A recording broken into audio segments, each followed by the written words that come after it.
আসসালামু আলাইকুম। আশা করি সবাই ভালো এবং সুস্থ আছেন। এই যে মুরগির বাচ্চাগুলো দেখতে পারতেছেন, এই বাচ্চাগুলোর বয়স আপনার 2 মাস 5 দিন। তো আমরা এই বাচ্চাগুলোকে বিক্রি করে দিব।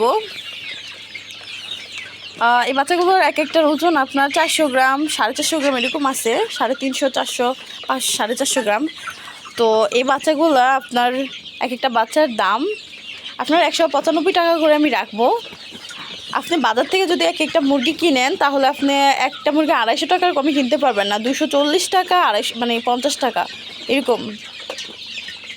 যেহেতু আমি এগুলো উৎপাদন করি, তো আমি তো এগুলোর ডিম থেকে বাচ্চা, তারপরে বাচ্চা থেকে আমি 2 মাস পালি, তো এইগুলোর দামটা মনে করেন আমি এরকমই করি। আমরা পাইকারি সেল দিলে 200 টাকা সেল দিই, মানে পাইকারিতে 200 টাকা করে আমরা পাইকারি দিয়ে আসি। তো আপনারা যারা নিতে চান তাহলে আমি 195 টাকা করে দিব। একসাথে 120টা বাচ্চা আছে, আপনারা নিয়ে দিতে পারেন। নিয়ে আপনারা নতুন যারা প্যারেন্টস করে নিচ্ছে তারা প্যারেন্টস করতে পারেন। আর যারা আপনার মাংসের জন্য পালতে চান, সামনে রমজান আছে, আপনার আর 1-1.5 মাস পরেই তো 1 মাস পরেই তো রমজান শুরু হয়ে যাব। তো আপনারা রমজানেও বিক্রি করতে পারেন। এগুলার যদি ছেড়ে পালন করেন তাহলে কিন্তু আপনারা অনেকটা ভালো প্রফিট করে বিক্রি করতে পারেন। তো যারা নিতে চান তাড়াতাড়ি যোগাযোগ করুন, কারণ সীমিত সময়ের মধ্যে হয়তো এগুলো বিক্রি হয়ে যেতে পারে। তো তাড়াতাড়ি যোগাযোগ করুন। আসসালামু আলাইকুম।